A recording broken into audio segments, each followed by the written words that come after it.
All right, time for a little FSD drive to return a suit to Men's Warehouse before they close at 9 so I don't get hit with a late fee. Now I know why we all hated Blockbuster. So I attended a wedding this weekend and basically, we don't want to turn that way.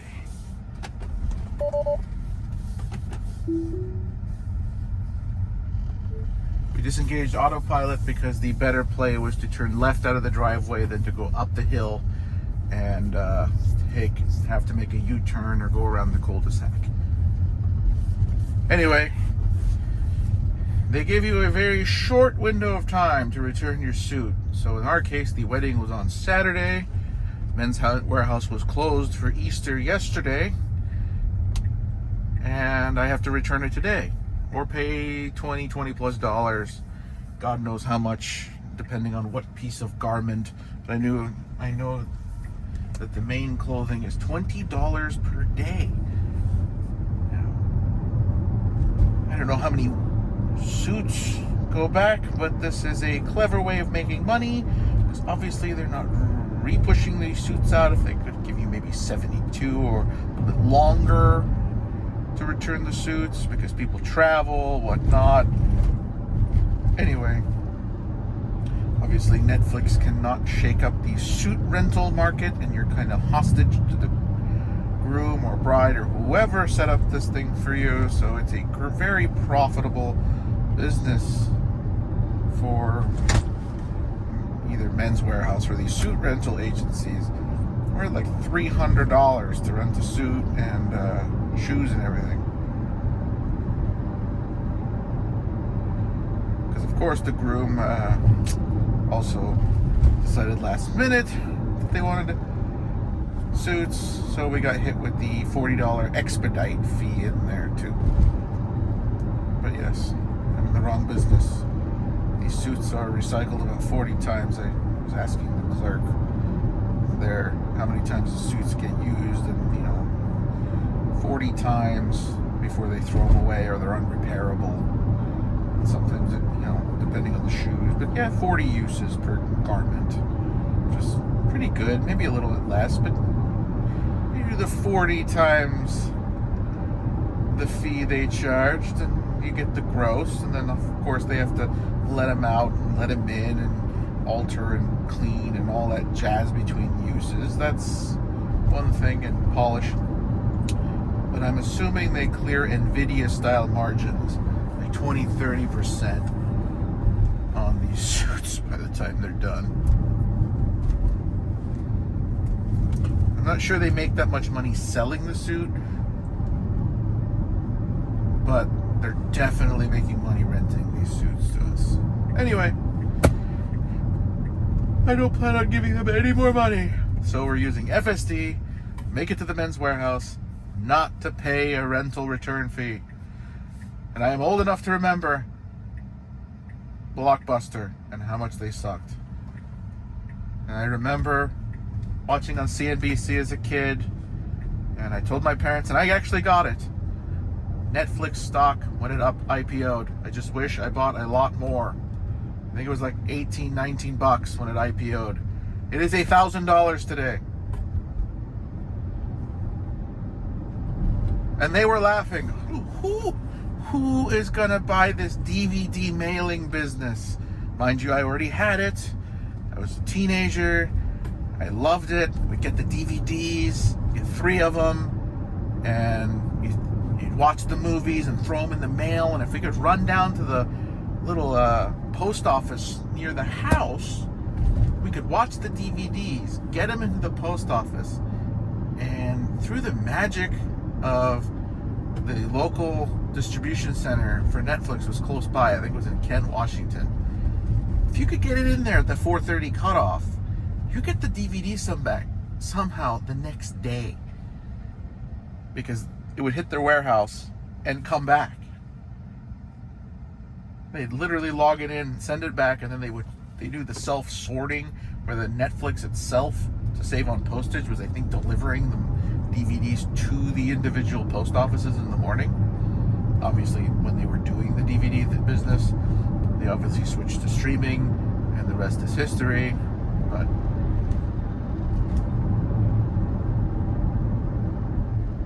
this was really funny. One day someone asked the CEO of Netflix on CNBC, what would you do if you wanted to keep the movie? And at that time, Netflix didn't have a buy the DVD option. He's like, well, I guess you could always just mark it lost. And they have a certain number of lost DVDs. Back then, when they just started, they would kind of just forgive it. Or it was like a really prorated, reduced rate, if I remember. It was kind of cool. Like if you lost the DVD, and I think it had been out so many times, it was like $5. You could just keep the movie.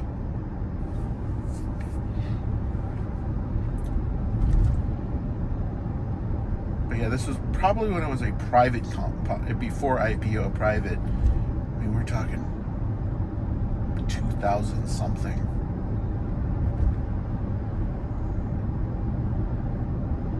I would have been in the 7th or 8th grade. It was awesome, Netflix. Those little white sleeves with the little red envelope.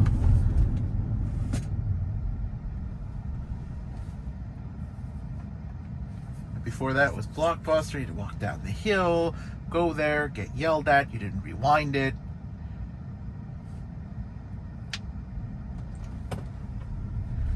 They would charge you, God, back then, when I was a kid, we were charging like $2.99 to rewind the movie if you didn't do it. Like, this is one business. People, it was a love-hate relationship with Blockbuster.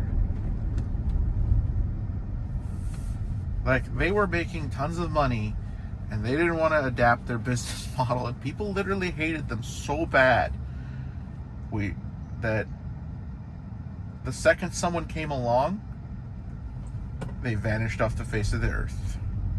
I think there's one left, but the mothership company is bankrupt. It's just the local owner keeps running it, and there's no one to say you can't use the Blockbuster name.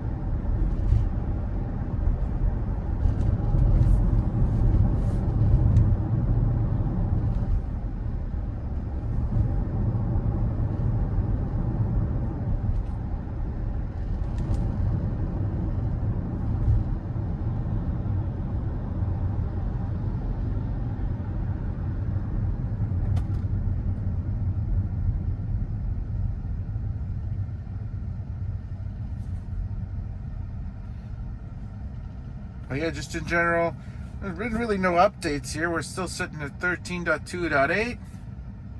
Same old, like 2 months of the same update. They must be really cooking something hard on Robotaxi, that there's been no real improvement. I mean, this build is really good. I mean, aside from parking in the spaces and things like that, it really doesn't mess up. It's kind of boring to use, to be honest, because there's nothing to monitor. And I'm unmotivated to put the videos out because, well, there's nothing to mess up. Actually, I got a good one off the dash cam yesterday, or on Saturday, where the car veered out of the way when someone tried to sideswipe me in the back. Obviously, the dash cam on the phone wasn't doing anything to capture it, but the Century or the actual cameras got it just fine. It's pretty cool.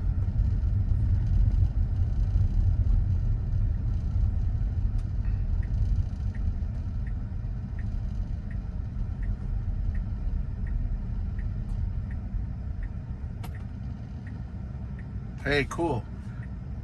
I decided today it was going to park itself into a parking space.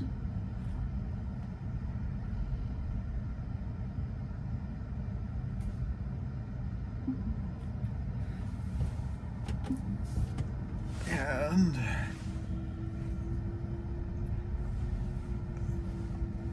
so far, or the best effort. Never.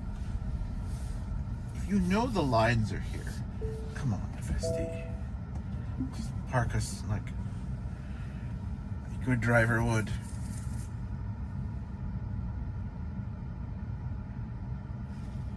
All right, we're gonna return this suit. All right, we have returned the suit. And now we're back on the road.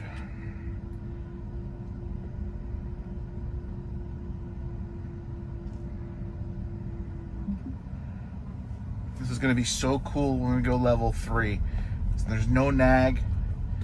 I'm hoping for at least level 3 this year because this is getting really boring with this current build. Boring is good. It means I don't have to do much as a driver anymore.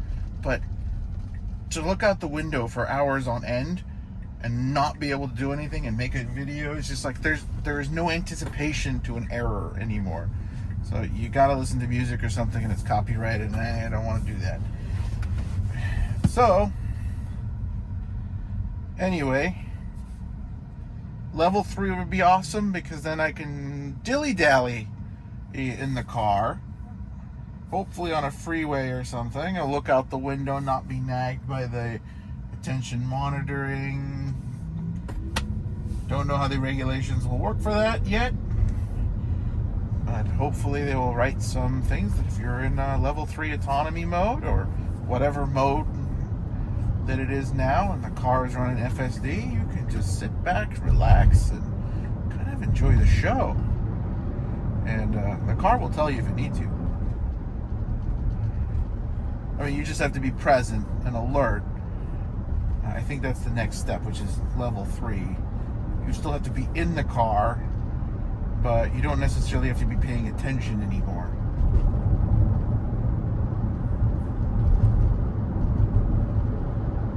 And that's what this is going to take off. The take rate there'd be a lot of people willing to pay $100 a month or $8,000 for that hour a day back. They can watch Netflix or do something more productive with their time. It's a huge GDP, because you're able to imagine you get 5 hours a week back from driving. You just have to monitor the car to the freeway. Once it's on the freeway, it just kind of goes. Because we are that close right now with the current state of FSD with 3.2, this build 3.2.8, it just doesn't mess up. I mean, very rarely do you get it just doesn't happen.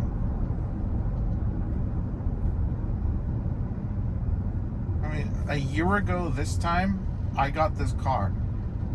I've had this for a year now. Given the day, it'd be driving down the one way the wrong way, or it's going to turn into oncoming traffic. And that was a regular occurrence. Interventions. Ever since 13, or that 2.86, whatever, right there in that December, November time frame, they really started turning this thing around. I mean, the pieces started coming together.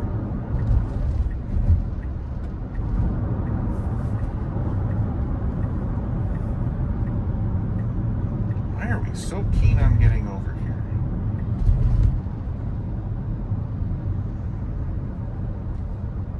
Because we're going to have to merge left again up ahead anyway.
So there's probably a bogus lawsuit against Tesla right now about them messing with the odometer to get out of their warranty. Someone's suing.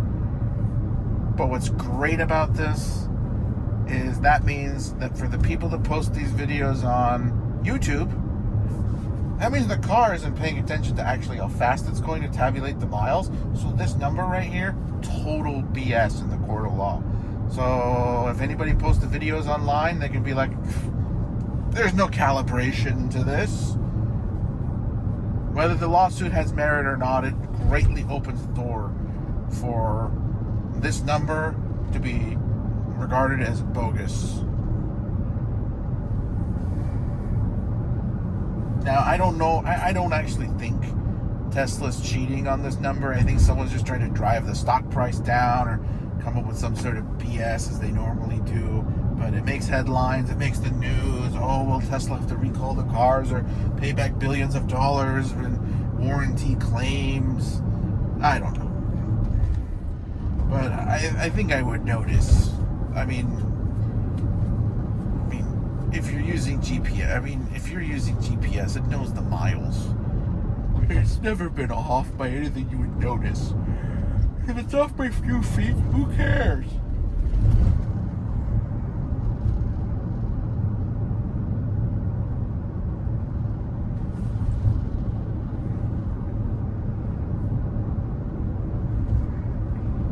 It's not like it's the 1980s or 70s where there's literally a cable that came up from the differential or the transfer case up the car to behind the thing, and it was just spinning.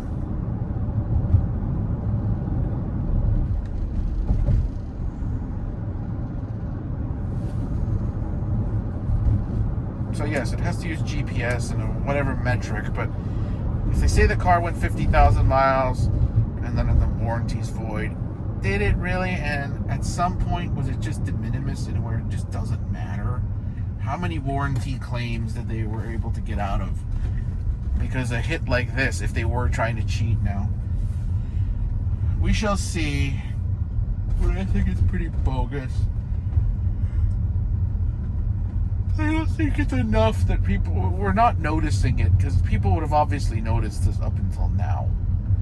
Like, if I'm driving to California and we're going 1,800 miles and someone's tracking their mileage, if you're off by X, like, if it's less than a percentage, it's just a rounding error. All right. This concludes our drive.